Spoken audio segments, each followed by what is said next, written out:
Today we're going to be taking a look at the best wiring options for your 2012 Mazda CX-9. So here we're going to have the Curt wiring harness, and in the middle is going to be the Tekonsha, and then finally over here we're going to have the Hopkins. Now the way we're going to mount our converter box in our vehicle is going to differ from each kit.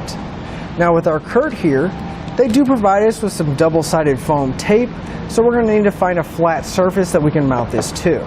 The Tekonsha also provides us with some double-sided foam tape, but we also have the option of having this tab right here. We can either zip tie it or take a self-tapping screw and firmly secure it to a flat area. The Hopkins does not provide us with any double-sided tape, but there is holes on each side of our converter box so we can zip tie it to a flat surface as well. One other thing I like about the Tekonsha is you can see there's an epoxy-type material right here where the wires are coming in from my converter box, and that's going to be a potting material, and this entire converter box is filled up with it, so it's going to resist any kind of shock and resistance or jarring around if it isn't secure when we're driving down the road, and have much more durability.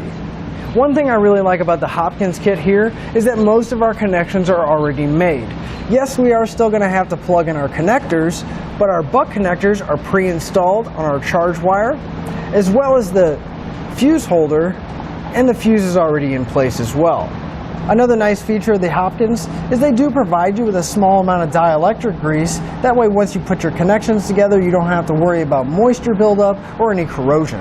Now one benefit that the Hopkins has that I really like is that since we are going to have to drop down our 4-pole out of our hatch and close it, we're not really going to have to worry about it damaging the wire, but Hopkins has taken the extra step to put a protective sheathing on there, giving it extra protection and durability.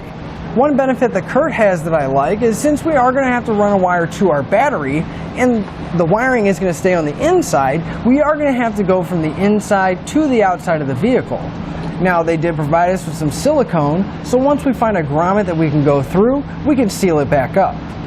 Now as far as power rating goes, our Curt and Tekonsha both are going to come with a 10 amp fuse, which is going to be plenty to run a basic trailer with all your lights. Now the Hopkins on the other hand is going to come with a much larger fuse. It's going to have a 20 amp fuse in there, so if you have a lot of lights on your trailer, I think this would be a good choice because it will be able to handle that. All three of our kits do come with the necessary hardware, zip ties, and self-tapping screws to get everything in place and secure. Now each of our kits are going to give it the same end result. We're going to get a 4-pole flat trailer connector, and they're all going to stay inside the vehicle. So when we're not towing it, we can go ahead and lift up our spare tire compartment and we can store it in there. Now each one of our kits are going to install relatively the same, and it's going to be pretty straightforward. We're going to have a T connector that's going to go in between our tail light and our factory wiring, and we're going to have to ground our system, and each one of our kits are going to come with a module box. Now since each one of our kits does use a converter box, what that means is that's going to take the signal from our factory wiring harness and it's going to convert it into the usable source for our trailer connector. But it's also going to prevent any damage if there's any backfeeding from the trailer end to coming back onto our vehicle, protecting our wiring. Now each one of our kits are a separate powered module box, so they're going to provide us with the fuse holders and the wires to run to our battery along with the fuses. So to sum everything up, I think all three of these kits are going to be a great option, but if ease of installation is your concern, each one of these kits are going to install relatively the same, so I don't think there's really much of a benefit from one to the other.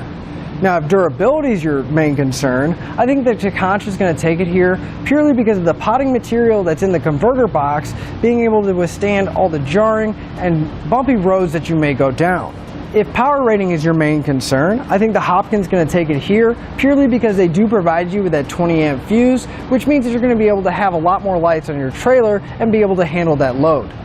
And that'll finish up the look at the best wiring options for your Mazda.